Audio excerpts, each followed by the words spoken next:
Daqui Hatrat e hoje trago um teste que eu já tinha dito que ia fazer e fiz, que é uma comparação entre estas três massas térmicas. Neste caso, os concorrentes são a Arctic MX4, a Cooler Master Gel Maker e a Noctua NTH1. Esqueço-me sempre do nome desta. Poderia ter utilizado outras, poderia ter utilizado mais, mas creio que estas três juntamente representam bem aquilo que pode ser uma diferença entre massas térmicas dentro das mais convencionais, por assim dizer. E portanto utilizei um FX 8320 com overclock.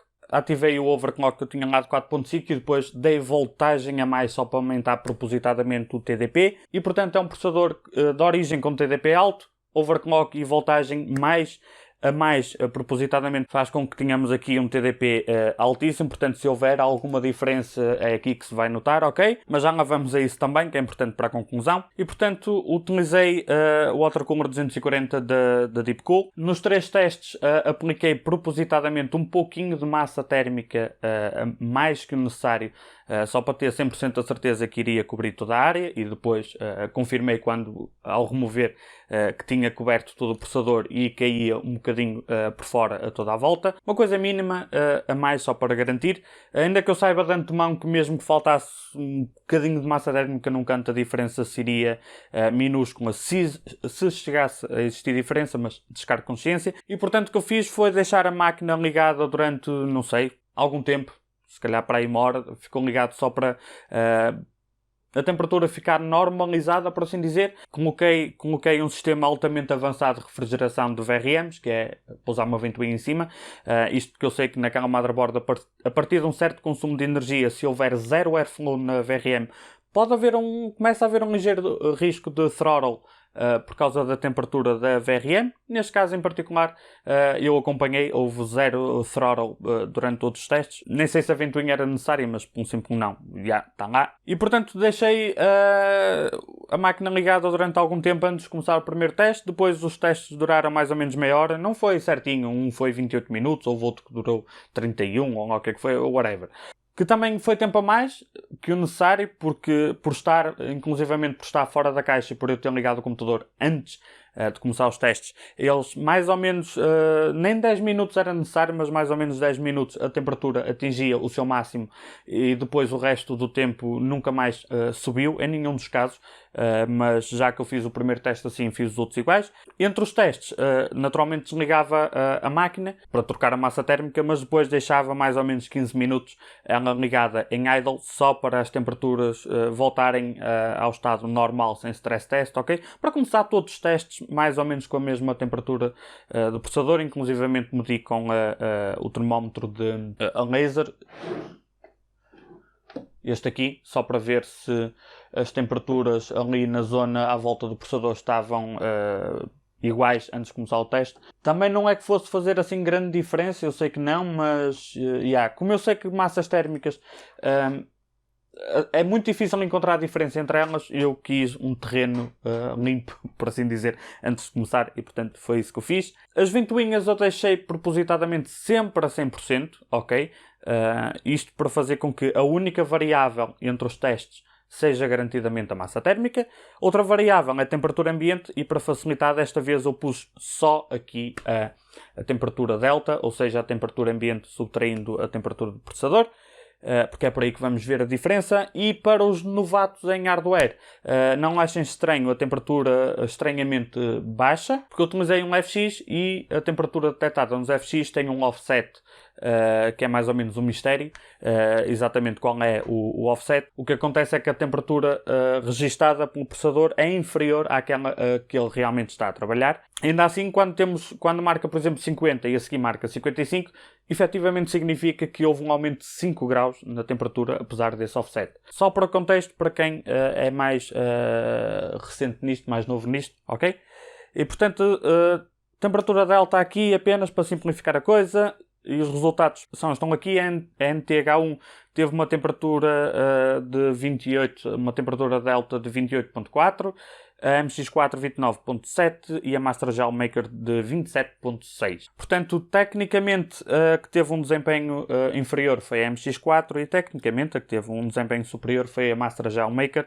Aqui a NTH1 ficou no meio termo entre as duas. E se virmos a diferença entre o resultado mais baixo e o resultado mais alto, a maior diferença foi de 2,1 graus apenas. E aqui é muito importante incluir na equação que estamos a falar de um processador com um TDP alto e que eu forcei esse TDP bem acima, com overclock, mais uma voltagem desnecessária a mais. Isto significa o quê? Que se utilizarem um cenário mais comum, se tiverem, por exemplo, um processador i5 ou um Ryzen 5, e então se tiver de stock nem se fala, esta diferença máxima que deu 2,1 vai ser muito inferior. Possivelmente vai ser umas décimas ou até mesmo nada.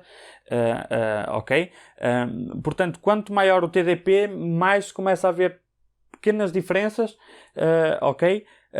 Num TDP mais baixo a diferença iria ser mais pequena, por isso é que eu quis forçar o TDP aqui, para ver realmente se existe alguma diferença. E existe, mas na maior parte dos casos, com o hardware que é vendido hoje em dia, e tendo em conta que nem todas as pessoas fazem overclock e que no geral o TDP dos processadores vendidos atualmente é bem inferior, tirando o Threadripper e a plataforma Extreme da Intel. Tirando isso, os processadores têm TDP bastante mais baixo, portanto estas diferenças serão ainda menores entre massas térmicas, ok?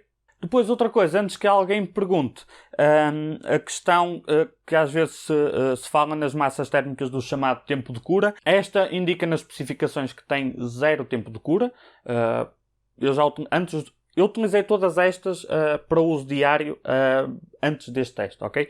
E, portanto, esta realmente não tem tempo de cura nenhuma, aplica-se, está feito. Esta já estou farto de usar, esqueçam, desde que esteja bem aplicada, vão ter sempre o mesmo resultado. Esta, o que eu notei, é que ela demora, custa um bocadinho mais a espalhar, ok?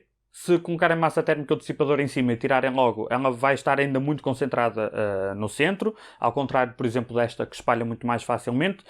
Mas depois de uns minutos do computador ligado, ela espalha e tanto faz testar logo como testar uma semana depois. Os resultados vão ser os mesmos depois de espalhar. Sendo que outra diferença que eu notei é que a NTH1, para remover, é o demónio. Ela não quer sair do cobre, da base de cobre do dissipador. Do processador sai bem, da base de cobre do dissipador é o Deus me livre, ela dá muito trabalho a tirar. Esta remove-se bem, demora um bocado mais a espalhar, ok? Mas também nada do outro mundo.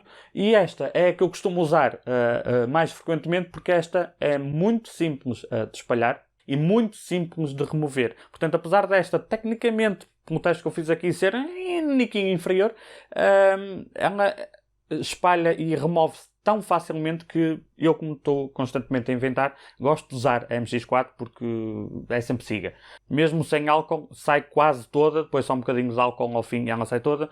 Esta aqui, tive que gastar quase uma garrafa de álcool, que ela não quer sair, ok? Com álcool isopropílico certamente que sai mais facilmente. Ainda assim, se for, por exemplo, esta, qualquer tipo de álcool remove quase instantaneamente esta massa térmica. Portanto, já. Conclusão, se queres comprar, seja por que motivo for, uma massa térmica e estás preocupado se haverá grande diferença ou não, não. Desde que compres uma massa térmica dos principais fabricantes, não é aí que vai estar a grande diferença nas temperaturas. Agora, se fores, por exemplo, ao eBay e visa que aquelas massas térmicas que meia dúzia de dólares trazes quase um bidão, e são massas térmicas normalmente de uma qualidade péssima, e aí sim podes notar a diferença para pior. A diferença para melhor significativa, temos entrar já no campo do metal líquido, onde inclusivamente não é recomendado para principiantes, que é condutor de eletricidade, há outros riscos, é preciso outra sensibilidade na aplicação, mas há realmente diferença entre massas térmicas normais e das marcas habituais no mercado. Não entres em pânico. Qualquer uma com uma mínima subtil diferença vai cumprir o seu objetivo. E se estás naquela situação onde o teu processador está a sobreaquecer e tens uma massa térmica normal, por assim dizer, também, não é? A causa não vai ser a massa térmica, a não ser que esteja seca. Se tens, por exemplo, a mesma massa térmica há 5 anos, é muito provável que ela esteja seca e aí sim começa a perder desempenho de uma forma notória e convém mudar, colocar massa térmica nova. Mas tens uma massa térmica nova de uma qualquer marca destas que está aqui ou outra equivalente e tens o processador sobreaquecer, o problema não vai estar na massa térmica. Não penses que vais comprar uma e vai salvar o planeta. O problema vai estar ou na sujidade ou no dissipador mal colocado ou um dissipador insuficiente para o caso em que estás a usar, ok? Aqui, desde que seja uma minimamente de uma marca minimamente fiável, ok? Estás seguro, não entras em pânico. Mais uma vez, 2,1 graus entre a pior e a melhor das três, com um TDP altíssimo que a maior parte das pessoas não vão usar no dia a dia. É um processador com um TDP assim tão alto, principalmente agora em 2017. Portanto, sim, tecnicamente esta foi ligeiramente superior, sim, tecnicamente esta foi ligeiramente inferior. Eu ainda assim sou fanboy da MX4. Esta não quero usar, porque é chata como tudo para tirar. E portanto é isso. Se alguém estiver a ver e souber de uma massa térmica não condutora de eletricidade que por algum motivo ache que faz milagres e que realmente tem uma diferença absurda, que deixe aqui nos comentários, que se a sugestão for minimamente fidedigna, possivelmente fica na lista de um futuro teste a fazer, ok? Mas pela experiência que eu tenho, a não ser que seja terrivelmente má ou que seja metal líquido, a diferença vai ser sempre pequena. A diferença vai estar no dissipador em si. Isso é que faz a grande parte da diferença, ok? Não entras em pânico com massas térmicas e todas elas custam mais ou menos o mesmo preço. É este o meu verdito final. Que experiência tens tu bizarra com massas térmicas? Se tiveres, diz aí. E para este vídeo, é só. Eu espero que tenha ajudado, espero que tenha tirado alguma comissão na cabeça de alguns de vocês, que eu sei que há pessoas que estão a entrar nisto e ficam muito baralhadas a pensar que pode haver uma diferença drástica entre massas térmicas. Este vídeo é para isso. E sendo assim, já sabem o ritual, seus bandidos. Se tiverem gostado, carreguem gosto, não gostaram, não gosto, subscrevam e até à próxima.